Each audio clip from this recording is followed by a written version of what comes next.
Son las 8:24 y recibimos a Monseñor Carlos Castillo, arzobispo de Lima. Muy buenos días, Monseñor. Fernando, buenos días, ¿cómo estás? Qué gusto.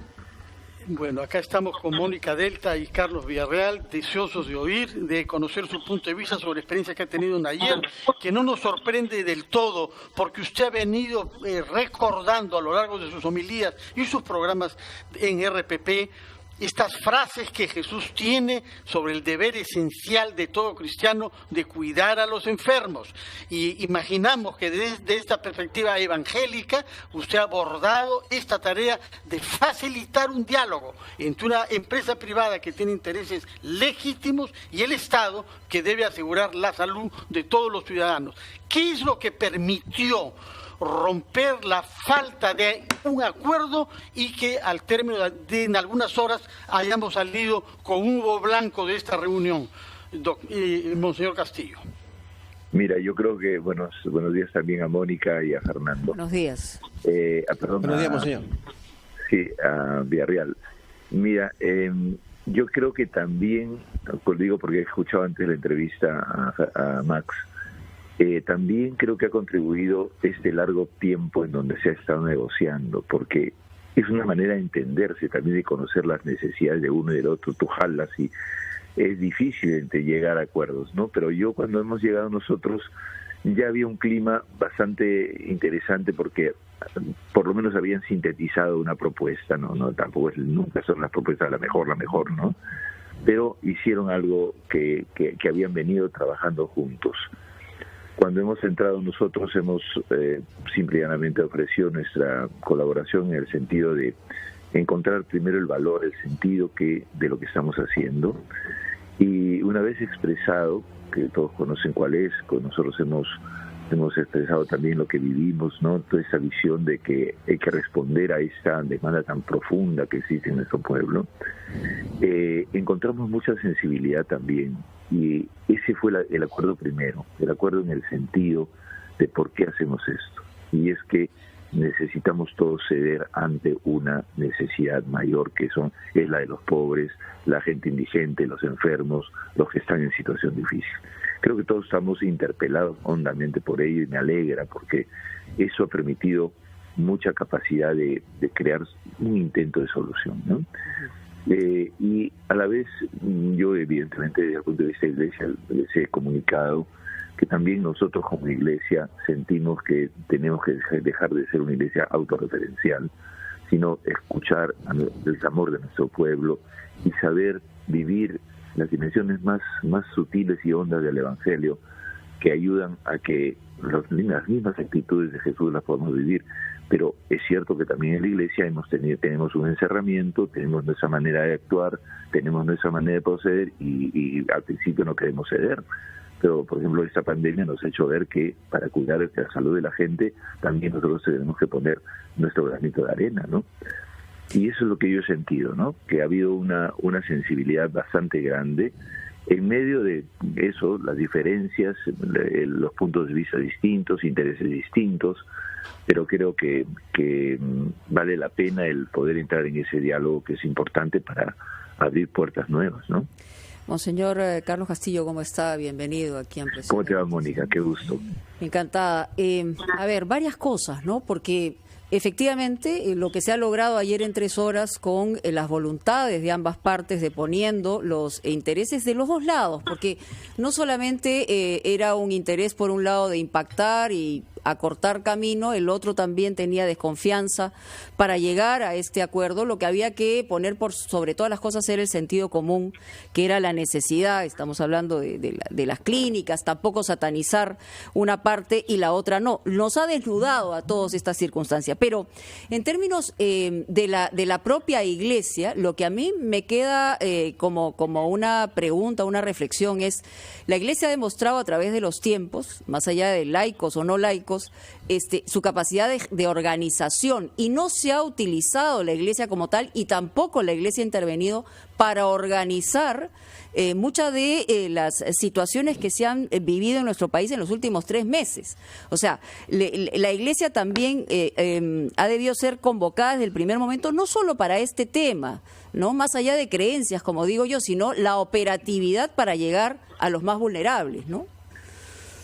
Sí, bueno, en algunos casos sí se ha procedido, porque, por ejemplo, nosotros hemos tenido que redefinir la Cáritas, pero es verdad que muchas veces no se ha recurrido porque se dice la Iglesia está para lo religioso, no está para lo social, pero no es así, ¿no?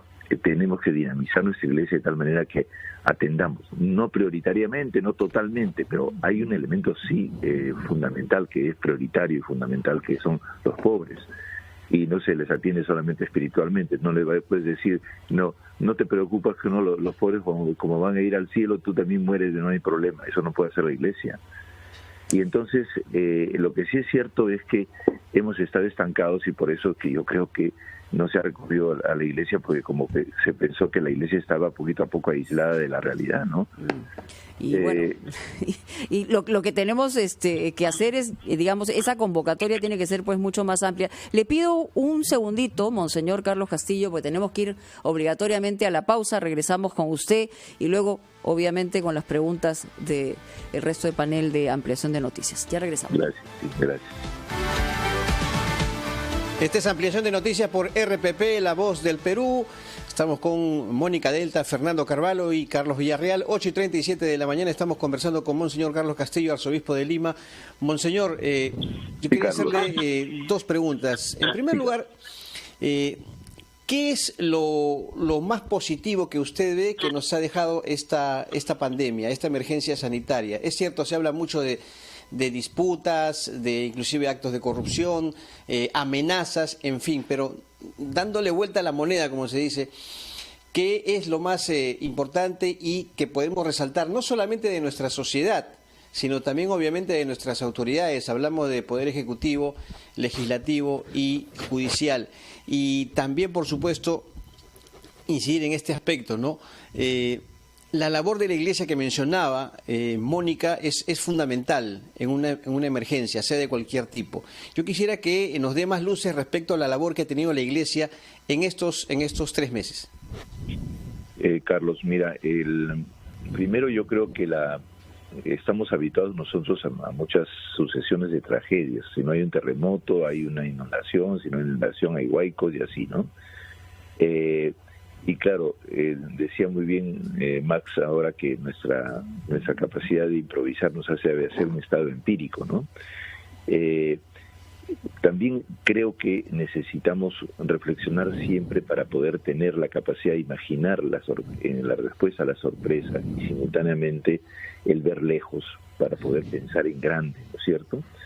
Y yo creo que es una de las cosas importantes de esta forma de presentarse una tragedia que es gravísima, que es esta pandemia, que me parece que presenta algo mucho más desafiante, que es el repensar, repensarnos en un mundo que cambia y que puede originar permanentemente esas situaciones, y por lo tanto darnos un centro para poder actuar, un norte, y ese norte es las personas que más sufren, el pueblo vulnerable, los pobres. Y es interesante que nuestra población sí tiene eso, a pesar de que se ve obligada a tener que salir. Entonces, una de las mejores lecciones es la sensibilidad, la necesidad de replantearnos sobre qué bases hemos constituido el sistema económico, y empezamos a entender poquito a poco la importancia de tener objetivos. Y una de las cosas que yo creo que son más importantes hoy día es eso, son el poder permitirnos objetivos comunes para poder seguir adelante, y esos objetivos centrados además en una cuestión central, que es la humanidad de la gente y la pobreza, los pobres, las personas más necesitadas. Allí creo que es importantísimo lo que se ha venido diciendo. Por ejemplo, Vargas Llosa dice que es necesario que haya unidad, ¿no? Unidad nacional. Y eso yo creo que digamos, él mismo puede haber variado, mejorado su pensamiento, pero hay un complemento a la libertad que es simultáneamente el bien común, ¿no? Y eso yo creo que es una de las mejores lecciones que estamos aprendiendo. Lo que pasa es que las aprendemos desde un individualismo feroz, enorme, que existe en el Perú desde hace muchos siglos, pero que se ha exacerbado en los últimos años, ¿no? Bueno, es necesario ahorita repensar las cosas y reordenarnos, llegar a encontrar un equilibrio, y ese equilibrio es difícil. Sobre la Iglesia, a mí me parece que una de las cosas más importantes ha sido justamente pensar con previsión. Y, en los últimos meses, cuando recién recibimos el arzobispado, vimos que había una cierta, digamos, deficiencia de la Cáritas, porque estaba muy dedicada a 2 o 3 tareas importantes, pero insuficientes. Entonces empezó a pensar en una estrategia más amplia y nos agarró bien, porque 6 meses antes pensábamos que tenía que haber sistemas de alianzas, contar con laicos voluntarios organizados, etcétera, y ahora hay una participación laical impresionante, ¿no? Y hay una búsqueda de ayudar. Vamos a hacer las caritas parroquiales ahora, justamente para modificar nuestras propias parroquias para ayudar. Y creo que en todo el país, ¿no? Desde el ejemplo de Iquitos, ¿no? Que está recibiendo ahora una ayuda porque han llamado la atención, se están organizando. Todo lo que sea la organización de base, quizás se lo olvidamos en la Iglesia mucho tiempo, eso tenemos que retomarlo ahora, y la participación de los laicos, de la gente, con sus... Mira, esa propia iniciativa de mandar las fotos de la gente, eso ha sido impresionante, porque quiere decir que si establecemos un lazo continuo de relaciones entre los que somos responsables de la dirección y la gente de base, y escuchamos a nuestro pueblo, logramos mucho, porque todos participamos y todos nos sentimos personas y todos nos sentimos un solo Perú y una sola Iglesia, ¿no? En el caso de los católicos, ¿no? Yo creo que ese es la organización no podemos abandonar algo que nos ha salvado tantas veces en la historia, que a veces es improvisada, pero muchas veces podemos hacerla más constante, ¿no? Pero justamente esa es la convocatoria amplia que también se tiene que hacer a una organización milenaria como la que pueden ser las iglesias en general, más allá de los credos o no, el tema de gestión, operatividad, organización, darle el peso al individuo, digamos, estas son aspiraciones muy grandes y muy altas en los que tenemos que trabajar todos, pero también hay que mirar a los ojos a la clase política, no de solamente de hoy, de todos los tiempos, y en que evidentemente tienen que crecer en el horizonte para ponerse de acuerdo, porque la aspiración de la unidad, Monseñor, es algo que probablemente tenemos todos cuando reflexionamos sobre ella, pero en el día a día nos come la realidad, ¿no? Y la realidad de nuestros intereses y de nuestras pasiones y de nuestras... Pero es que el ser humano siempre va a tender a una tendencia egoísta que es normal, pero que simultáneamente está llamada a abrirse, porque el ser humano no es solo, ¿no? Y una de las cosas que más se ve en políticos siempre y en las personas dirigentes es que si ahí se le cree que el mundo que él tenía antes es el que debe imperar, ¿no? No, que todos tenemos que ceder, y en ese sentido es un desafío en gran parte a nuestra creatividad, ¿no? Porque esas épocas difíciles, como justamente nos ponen en el límite, nos abren a nuevas dimensiones. El asunto es luego hacerlas durables, ¿no? Exacto.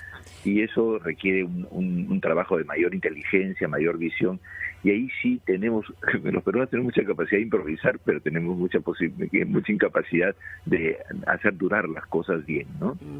Sí, pues, muy bien. Quiero preguntarle a Monseñor Castillo, Mónica, un minutito, sí, algo concreto. Hay algunas clínicas privadas que son católicas en su definición y en sus valores. Ellas logran funcionar con los precios que se han pactado ayer. Es cierto que tienen el apoyo de muchas religiosas, seguramente cobrarán menos, pero el funcionamiento de esas clínicas privadas de inspiración católica, las hay también de otras confesiones, prueba de que esos precios permiten hacer bien el trabajo si uno renuncia a ganar naturalmente por los enfermos de COVID. Fernando, no tengo el elemento técnico para responderte la pregunta, pero sí quiero decirte que un poco antes de que me llamaran, hablé con una persona que pertenece a una de las clínicas de las hermanas y me dijo, nosotras estamos, monseñor, dispuestas a ayudar como sea, ¿no? Y entonces es interesante eso, ¿no? Yo fui con ese espíritu también a la reunión y me parecía bonito que inclusive todos estos grupos de privados laicos que se dedican a trabajar en las clínicas tenían esa disposición similar, ¿no? Entonces yo creo que debemos esperar que si eso se adapte. No te puedo responder exactamente, pero sí creo que había disponibilidad a eso, ¿no? Predicar con el ejemplo, me imagino que reduce el titular en ese sentido. Y solamente un medio minuto para aterrizar finalmente los acuerdos que deben salir este viernes, entiendo, tenemos que hablar de cosas prosaicas como el número, ¿no? 55.000 soles más IGB por estancia completa en la unidad de cuidados intensivos, en fin. Parece ser que este mismo valor tiene que reconocerse desde el día 1. No ha quedado muy claro si el ministro de Salud ha señalado que se necesita o no referencia para llegar, digamos, a una de las clínicas, o si simplemente tienes que ser asegurado del CIS y de salud para ir a un establecimiento privado. Perdón, Mónica, dijo que eso también es un protocolo que se va a definir el día viernes, pero de manera, diríamos, inicial, no se requeriría una referencia. O referencia, sí. Muy bien. Monseñor, muy amable, muy gentil, muy importante sus reflexiones también. Para todos. Muy buenos días, Monseñor. Muy buenos días. Chao, chao. Pausa y regresamos.